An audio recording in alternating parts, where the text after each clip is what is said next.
Hello everyone, welcome again on the digital platform of target on engineers. Target on engineers पे मैं अश्विनी यादव आपका स्वागत करता हूं।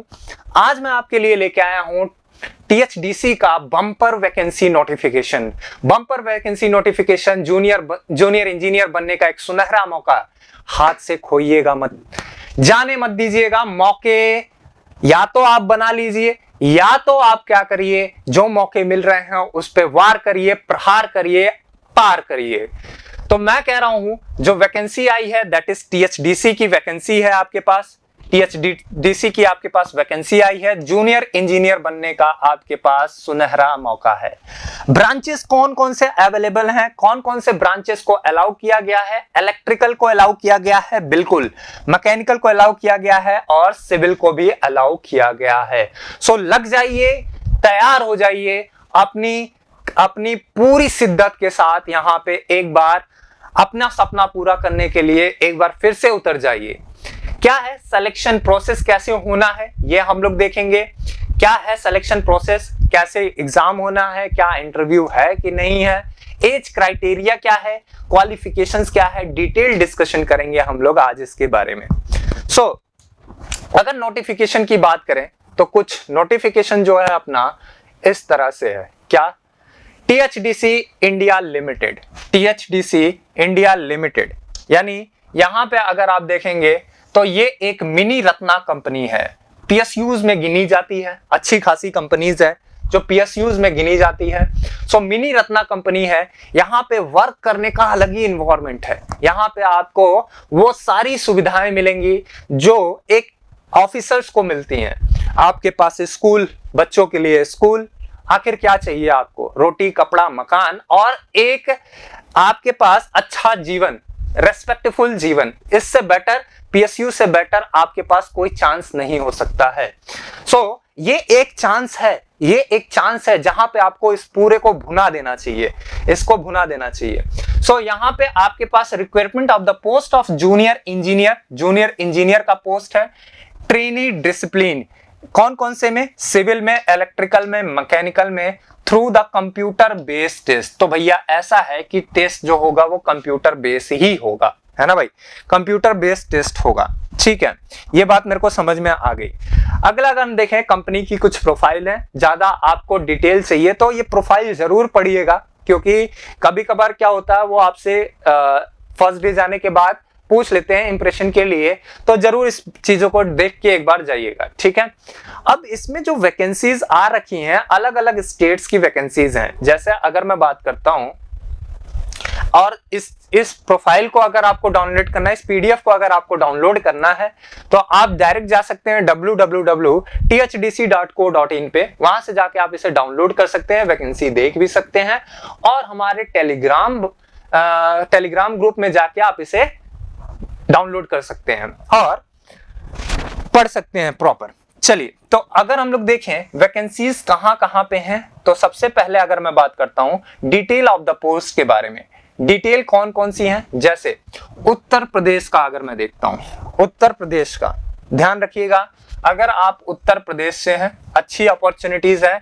सिविल के लिए 26 पोस्ट है, इलेक्ट्रिकल के लिए 26 पोस्ट है, मैकेनिकल के लिए 13 पोस्ट है, टोटल 65 पोस्ट आ रही हैं। अदर कैटेगरी वाइज कुछ पोस्ट आपको रखी गई हैं। मैं हमेशा यही कहूंगा, यही सजेस्ट करूंगा, जो हाईएस्ट कट ऑफ बनता है उस लेवल की आप तैयारी करिए, ताकि आपके अंदर कोई भी इफ या बट जैसा कोई भी चांस अवेलेबल ना रहे। अपनी सीट अगर आप पक्की करना चाहते हैं तो आज से ही यहां लिख लीजिए 65-1 that is equals to 64 post. Other लोगों के लिए 64, आपके लिए सिर्फ एक पोस्ट। इस बात को एकदम ध्यान रख लीजिए, गांठ बांध लीजिए। चलिए, हमेशा ये मान के चलिए कि यार एक पोस्ट ही आई है और उसी के लिए लड़ना है, उसी के लिए लड़ना है। अब वो आपको डिसाइड करना है उसके लिए आपको क्या करना है। आगे आइए, अगर मैं बात करता हूं उत्तराखंड के लिए, अगर मैं बात करता हूं उत्तराखंड के लोगों के लिए, अच्छी खासी पोस्ट है। यहां पे भी 26 है। किसके लिए? सिविल के लिए। इलेक्ट्रिकल वालों के लिए भी 26 है, मैकेनिकल वालों के लिए भी 14 है, टोटल 66 है। तो उत्तराखंड वाले लोग भी 66-1 कर लें। सभी को आप बता दीजिए, नगाड़ा पीट दीजिए कि 65 पोस्ट आई है, एक तो मेरी है। ठीक है, चलिए टोटल अगर देखें ऊपर वाली उत्तराखंड और यहाँ पे तो 131 पोस्ट ये लेके आए हैं आप लोगों के लिए। करंट वैकेंसी की बात करें, करंट वैकेंसी की बात करें, ये बैकलॉग वाली रही है। अगर करंट वैकेंसी की बात करें तो यहाँ पे आप देखेंगे करंट वैकेंसी की कुछ डिटेल दी गई है उत्तर प्रदेश में। तो ये आपके पास 10 पोस्ट हैं, अच्छी खासी है। सिविल के लिए, इलेक्ट्रिकल के लिए 10 पोस्ट यहाँ पे भी है, 5 यहाँ पे, 25 पोस्ट टोटल यहाँ पे क्रिएट होता है। नगाड़ा पीट दो, 25 माइनस 1 इक्वल्स टू 24 पोस्ट आई है, क्योंकि एक तो मेरे लिए है, ठीक है। और ये पीटने से पहले, ये नगाड़ा पीटने से पहले अपने आप को इतना प्रिपेयर भी कर लीजिए कि ये नगाड़ा पीटने के बाद कोई ये ना कहे क्यों भाई 24 थी ना, 25 थी ना, एक कहां गई, है ना। तो डेडिकेशन के साथ आइए। अगला अगर मैं इसी में बात करूं टोटल उत्तराखंड के लिए उत्तराखंड के लिए तो ये आपके पास मिली होगी कितनी, यहाँ पे अगर आप देखेंगे सिविल इंजीनियर 10, वही है सेम है, इलेक्ट्रिकल 10 और ये यहाँ पे टोटल 25 वहां पे हो रहा था 50, टोटल पोस्ट कितना हो गया 50 पोस्ट यहाँ पे अवेलेबल हो गए। और वहीं पे देखा जाए तो आपके जो कैटेगरीज है PWDs वाले कैटेगरीज, PWBDS वाले कैटेगरीज में, तो यहाँ पे आप देखेंगे कुछ ये आपके पास कैटेगरीज हैं जिनको आप अपने फॉर्म भरते समय आप देख सकते हैं किस कैटेगरी में आप आते हैं, उस हिसाब से आप इसमें मेंशन कर दीजिएगा। ये कुछ हैं जैसे LB है, D है, ये आप जिस कैटेगरी में आते हैं उसको मेंशन कर दीजिएगा। अगला अगर मैं बात करूं, अब उनका फुल फॉर्म यहाँ पे दिया ही है, तो आप ये पूरा पढ़ के एक बार जब फॉर्म फिल करेंगे तो आप देख लीजिएगा आप किस कैटेगरी में अगर हैं तो आते होंगे। एलिजिबिलिटी क्राइटेरिया के ऊपर अगर मैं बात करता हूं, एलिजिबिलिटी क्राइटेरिया क्या होनी चाहिए सर। सो एलिजिबिलिटी क्राइटेरिया अगर आप देखेंगे तो आपके पास क्या होना चाहिए, सिविल इंजीनियरिंग के लिए फुल ईयर फुल टाइम यानी 3 year full time regular diploma /2 year of lateral entry in relevant branch of engineering recognized by respective state board of technical education examination or state department directorates of technical education and all the Indian council of technical education AICTC से approve होना चाहिए, 65% marks होने चाहिए इसके साथ। General OBC candidate marks for ये 65% general EWS OBC NCL non creamy layer वालों के लिए है। और मार्क्स फॉर इनके लिए क्या है, ये सिर्फ और सिर्फ क्या होने चाहिए, पास होने चाहिए। किसके लिए, इलेक्ट्रिकल, मैकेनिकल और सिविल के लिए। आइए नेक्स्ट बात करते हैं, इंपॉर्टेंट नोट क्या है। इंपॉर्टेंट नोट क्या है, करस्पॉन्डिंग देख लो भैया, अगर आप इसमें से कहीं कुछ ऐसा किए हो तो यहाँ पे आप एलिजिबल हो या नहीं हो, या क्वालिफाई करोगे कि नहीं करोगे एग्जाम के लिए, वो देख लो। बहुत जरूरी है, फॉर्म भर दिए, पैसा चला गया, पैसा रिटर्न नहीं आया, दुख हो जाएगा। तो पहले इस पूरे डिटेल को अच्छे से देख लो, है ना। तो क्या है, corresponding or distance course of diploma in engineering shall not be considered as a required qualification। भैया अगर corresponding course किए रेगुलर नहीं है तो आपको कंसीडर नहीं किया जाएगा। अगर 65 से आपका 64.99 भी रह गया है, बहुत दुखद है, तो आप एलिजिबल नहीं हो, बहुत दुखद बात है, एलिजिबल नहीं हो। Whenever the vacancy is identified for the SC, ST and PWBDS only pass out marks is required and essential। ये तो भाई मैंने पहले ही बता दिया था। Wherever the vacancy is identified for SC, ST and OBC, age relaxation is considered। अगर आप UR से भर रहे हैं तो एज रिलैक्सेशन आपका नहीं मिलेगा। आप अगर SC, ST और OBC से भर रहे हैं तभी आपको एज रिलैक्सेशन मिलेगा, ठीक है। और OBC में भी कौन सा ग्रुप होना चाहिए आपका, नॉन क्रीमी लेयर होना चाहिए। और candidates to the relaxation consider, ये तो आपको पता ही है कि भैया अगर PWBDS होंगे तो आपको रिलैक्सेशन मिलेगा ही मिलेगा। Whenever vacancy is out, identify the reserve category of the candidate can apply will be considered subjected to the meeting eligibility criteria prescribed by unreserved category। तो अनरिजर्व कैटेगरी में भी है, तो जो भी आपके क्राइटेरिया से बिलोंग करेगा वो सारी चीजें आपको सुविधाएं दी जाएंगी। रिलैक्सेशन कंसेशन देख लेते हैं क्या क्या आपको मिलने वाला है। अगर SC, ST, OBC की बात करें तो 40% का है, 40% का है। और अब वो अगर एक्स सर्विसमैन है, विक्टिम्स हैं, ये सारी चीजें आप एक बार गाइडलाइंस पढ़ लीजिएगा, रिलैक्सेशन क्या क्या है, वो लगभग सभी एग्जाम में सेम ही होता है।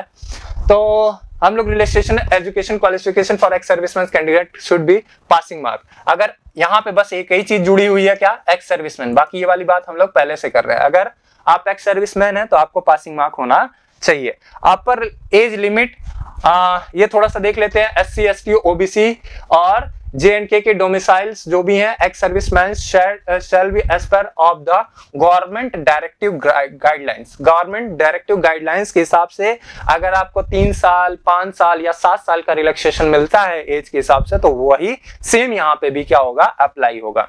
Category for SC ST OBC और ex serviceman once filled the online registration form will not be able to change or no benefit for this criteria for admission on later। एक बार अगर आप भर लिए तो फिर आप इसको चेंज करके किसी बेनिफिट के तौर पे आप दूसरे क्राइटेरिया को नहीं ज्वाइन कर सकते हैं। Relaxation concession apprentice on the extended training और 1 year where it which is less undergo for the apprentice act इतना will be subjected to the submission of a age relaxation cum apprentice certificate form of completion authority। अगर आपके पास apprentice है तो जरूर भरिए, आपके लिए बेनिफिट होने वाला है। ठीक है, चलिए अगली अगर मैं बात करता हूं departmental candidates for THD employees, तो डिपार्टमेंटल कैंडिडेट्स जो भी हैं आप डाउनलोड करके हमारे टेलीग्राम ग्रुप से जाके जुड़ के ये सारी बातें आप देख सकते हैं। ज्यादा कुछ नहीं है, फॉर्म आपको भी भरना है, एप्लीकेशन आपको भी सारी वही करनी है, बस आपके पास डिपार्टमेंटल है तो आप यहां से आके ये सारी बातें देख सकते हैं।